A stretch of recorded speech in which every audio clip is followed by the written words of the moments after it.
I need to know where was my money transferred to. It's alleged it went to the Bahamian government, alleged it went to the US, alleged it was stolen in a hack.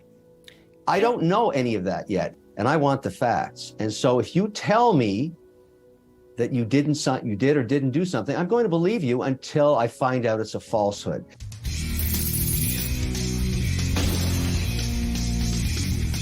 In today's video, Canadian businessman and entrepreneur Shark Tank star, known as Mr. Wonderful Kevin O'Leary, updates about the crypto market, his take on Bitcoin and where we are headed next in the crypto space. He also speaks about his thoughts on stablecoins, and why regulation is very important for the cryptocurrency industry to thrive in these volatile times, and urges investors to protect their assets moving forward while the suffering unfolds. Please let us hear your opinions in the comments section.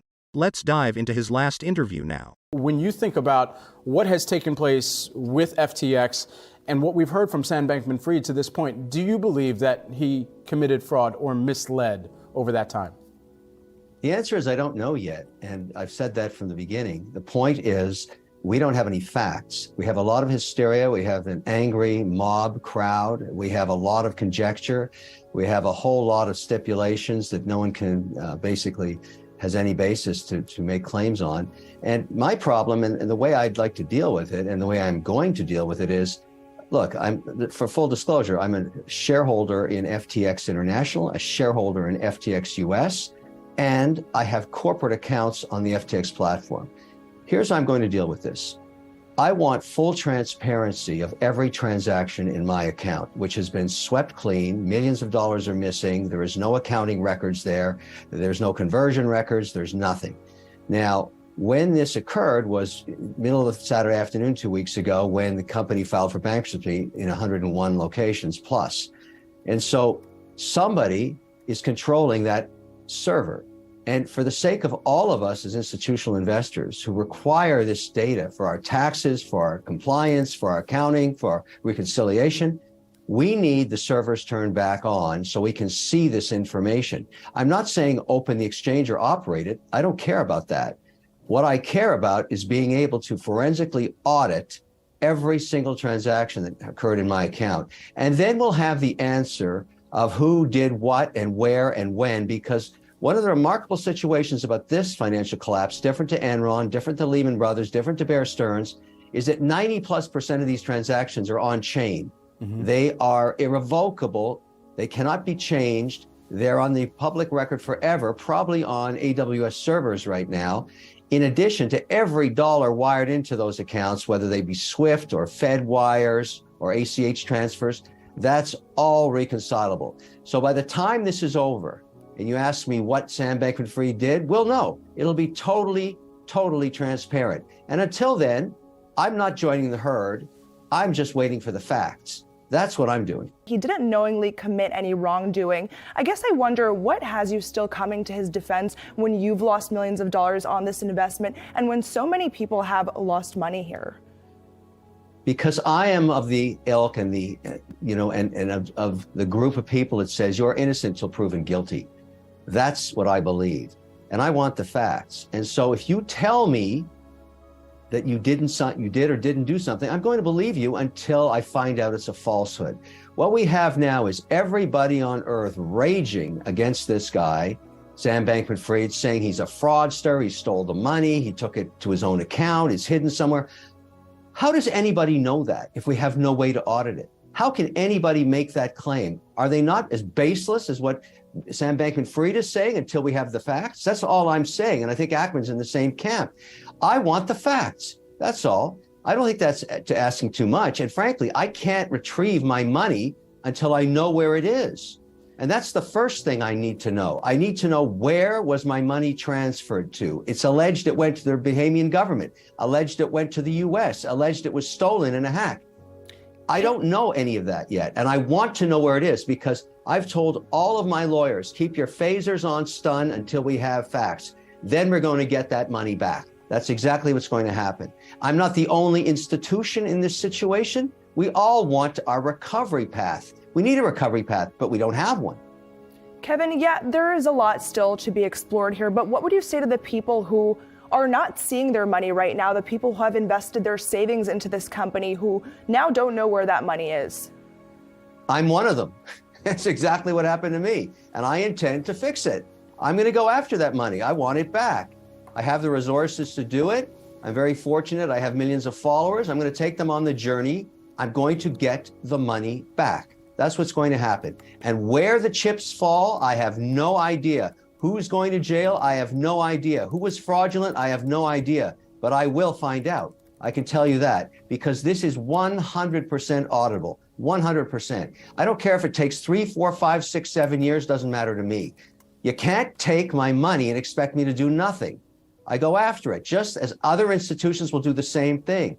Every lawyer and his dog is going after this thing right now, trying to figure out what happened, but we don't know anything yet. So why don't we just get the facts first? And if Sam Bankman-Fried can shine light on the facts, because from what I understand, he's been kicked out of the company, he has no access to even his emails, he has no information past the moment the company went into Chapter 11. So he's one piece of the puzzle. But we also have to talk to those that are going to go through the bankruptcy process. And that's the same team that did Enron. And what I want from them is total transparency on everything, including I want access to my account and all the information there. And we have regulators all around the world pursuing that same information. Before this is over, I'll be able to, in my own team, reconstruct every single transaction that occurred, because you can't take it off the blockchain, and I'll have access by the time I finish litigating to every transfer that was a SWIFT, an ACH, or a Fed wire. That's my assumption. Right. And that's the only way to do this. It's the only way to do it. And lastly, from the people doing the bankruptcy, I would like total transparency on the fees they're charging. That's my money they're spending and other institutions' money. I want a website set up that gives us that information. We know who's getting paid, why, and when. As I understand it, $700 million got extracted from shareholders of Enron or claim stakers of Enron to bankruptcy proceedings. That seems a little high to me in this case when we have the audit trail of the blockchain. Do you believe that SBF will, at the end of this, serve time for the mishandling and perhaps, if proven, the fraud as well that's taking place? I have no idea. The audit will determine it. The transfer of capital that will be dollar by dollar audited, and we will know all of that. And if there was nefarious activity, if he did break the law or anybody else in there broke the law, they'll face the full force of the law, because there's a lot of people that are not happy about this, and I'm one of them. On the other hand, we're in a society that assumes guilt until proven guilty. So I don't know how Elon knows. If I don't know, how does he know? Nobody knows. I've asked every institution, do you have any idea where your capital went? The answer is no. So until we have information, until we have the facts, until we have the audit trail, until we have the conversions out of the account, until the accounts are open for scrutiny, nobody knows anything. And so it's all speculation. Now, the story itself is not going to go away. This story is not just a financial collapse. It's a human story. How did this happen? How can some of the largest financial institutions on earth have got into this deal? We all have egg on our faces. We're all embarrassed. We all feel foolish. But at the same time, it's not over. We got to figure out what happened here so that A, we can regulate against this ever happening again. What is we should have regulated this exchange no different than the NASDAQ or the New York Stock Exchange or any other exchange that's regulated. Put all the safeguards in. And I think that's going to happen. If there's any silver lining in this story, it has to be that. Regulators have woken up, the Hill has woken up, Washington's woken up, everybody's talking about this disaster. Right. And we're going to talk about it until we get all the facts. Sam Bankman-Fried is going to be on Twitter every single day for years to come while we unpeel this onion and find out what happened. Where does your crypto exposure stand right now? I had the same positions on. Obviously, it's down significantly because we've had such a correction across all asset classes. And I'm probably sitting right now at about 14 and a half. We just marked to market today. We've had to take some big hits like everybody else. We're looking at doing some sell-offs for tax purposes, because this year we will be reporting taxes on all crypto positions as just started last year. Here's something else to think about and I've had this conversation with countless institutions.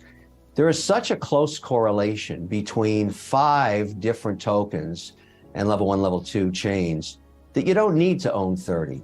You can own 5 or 6 and get the same volatility that the 10,000s token give you. So what's going to happen here over the next 36 months, in my opinion, and I'm going to remain, this doesn't change anything in terms of what I do in crypto. I'm going to continue to invest, but I obviously have to concern myself with tax wash selling. So if I sell my Bitcoin here, I've got to wait at least 31 days to reposition myself, and I will do that. But I don't need to buy 30 positions anymore because it's clear, given what happened, the correlation is so tight.